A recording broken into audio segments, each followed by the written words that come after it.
वो विजेंद्र सिंह के खिलाफ जो है वो लड़ी गई। और लाजमी सी बात है कि शुरुआत है, क्योंकि जिस तरीके से अब लगातार विक्टिम्स जो हैं, जो पीड़ित हैं और केसेस में वो लगातार सामने आ रहे हैं, तो ऐसी परिस्थिति में विजेंद्र की मुश्किलें, उसकी दिक्कतें जो है वो आने वाले दिनों में और बढ़ती हुई नजर आएंगी। जी, अभी क्या तस्वीरें हैं वहां पर विपिन जी?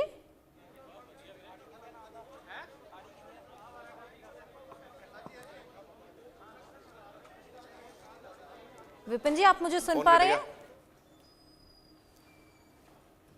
चलिए विपिन जी से जुड़ने की कोशिश करेंगे, लेकिन लगातार हम आपको अपडेट्स दे रहे थे। पादरी बजिंदर सिंह को अब उम्र कैद की सजा सुना दी गई है। 7 साल बाद इस सजा का ऐलान, और ऐसे में 7 साल बाद पीड़िता को आज न्याय मिला है। यौन उत्पीड़न मामला जिसमें बजिंदर सिंह को उम्र कैद की सजा सुना दी गई है। अब पटियाला की जेल में उम्र कैद की सजा वो काटने वाला है। सुबह से ही कोर्ट में मौजूदगी थी, जिसके बाद ये फैसला लिया गया कि उम्र कैद की सजा यहां पर मिलेगी। पीड़िता जो कि लगातार मोहाली के कोर्ट के बाहर मौजूद थी, जिनकी मांग थी कि सजा 20 साल से भी ऊपर की दी जाए, और यहां पर वो बेहद सैटिस्फाइड है उम्र कैद की सजा को लेकर। विपिन जी, आपके पास मैं आऊंगी, अभी की क्या तस्वीरें हैं वहां पर?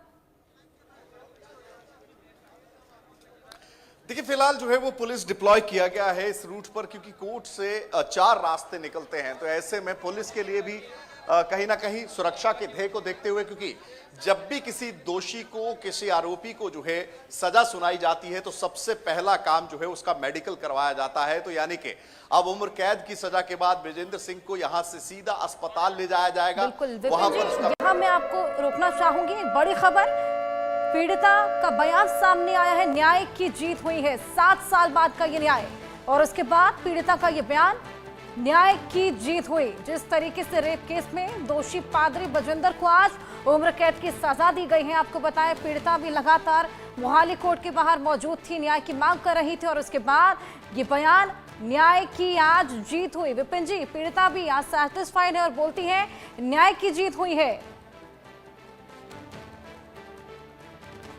देखिए हर्षा, बिल्कुल कहीं ना कहीं एक लंबा संघर्ष रहा, क्योंकि इस तरीके के जब आप केसेस लड़ते हैं या इस तरीके के आप जब आरोप लगते हैं, तो उसमें एक न्याय मिलने में भले ही देरी हो सकती है, लेकिन वो कहते हैं ना कि जस्टिस ऑलवेज प्रिवेल्स। और यही कारण है कि यहां पर जो है वो पीड़िता की ओर से लगातार संघर्ष किया गया, पुलिस की ओर से लगातार जो है उन तमाम साक्ष्यों को खंगालने का, उन तमाम चीजों पर मोहर लगाने का काम किया गया।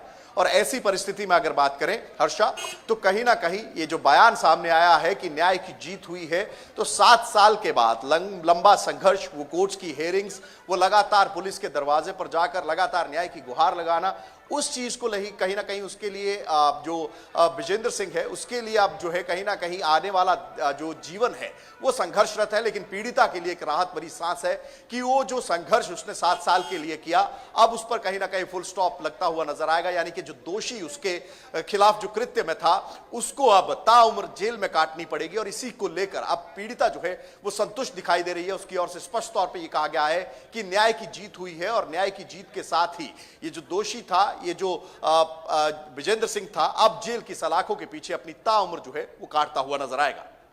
बिल्कुल, यहां पर पीड़िता द्वारा ये बयान, न्याय की जीत हुई। जिस तरीके से 7 साल का संघर्ष पीड़िता ने किया, उसके बाद आखिरकार आज उसे न्याय मिला है। उम्र कैद की सजा यहां पर पादरी को दी गई है, और तमाम चीजें जो वहां पर चल रही है उसके बारे में तमाम अपडेट्स हम आपको लगातार दे रहे हैं। विपिन जी, अंदर कोर्ट में क्या हुआ था, बजिंदर ने क्या कुछ कहा था, क्या कुछ कोर्ट द्वारा कहा गया?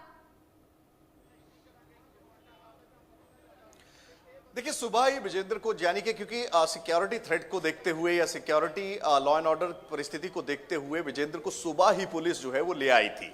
अब ऐसे में विजेंद्र जो है वो सुबह से ही, क्योंकि लाजमी सी बात है, जब आप दोषी करार दे दिए जाते हैं तो आपके अंदर, आपके दिल के अंदर वो डर रहता है, वो अंदर वो एक एंग्जाइटी रहती है कि क्या कुछ रहेगा, कितनी सजा मुझे सुनाई जाएगी। वही परिस्थिति विजेंद्र के साथ हुई जब वो कोर्ट रूम में हाथ जोड़कर खड़ा था। मिलता हुआ नजर आ रहा है। आज इंसान मिला जी, हमारे को बहुत खुश है, हमारा परिवार बहुत खुश है।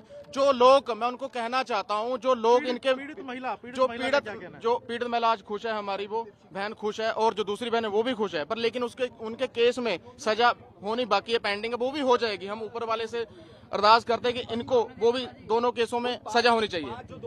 जो 5 बरी किया गया, उस मामले को लेकर अब क्या किया जाए? देखो, जो 5 बंदे बरी किए हैं, उनको ये है कि उनको हम हाई कोर्ट में डालेंगे, वो ये ना सोचे कि हम बरी हो गए, बरी नहीं, उनको भी हम सजा कराएंगे। अभी इससे पहले भी कई मामले सामने आ रहे हैं, बहुत लोग भी सामने आ रहे हैं, उसे लेकर बहुत क्या करने वाले हैं आप? बहुत सारे मामले हैं जो ऐसे बहुत सामने आने वाले हैं। जैसे गुरदासपुर को लेके एक लड़की का बलात्कार वो और पास्टरों ने किया था, फरीदकोट का मामला है, मोगा का मामला है, बठिंडा का मामला, बहुत सारे मामले और सामने आने वाले हैं और आ ही रहे हैं। चिट्ठी आपने दी है डीसी को डेरा बंद करने के लिए। जो ये चिट्ठी मैंने दी है आज, उसमें लिखा है जो वहां पे चल रहा है, धर्म के नाम के चल रहा है, एजेंडा चल रहा है, उनको वो छानबीन की जाए, जो लड़कियां और फंसी हैं उनको बाहर निकाला जाए। डी साहब के मांग रखी, इनके चल क्या रहा है। तो तमाम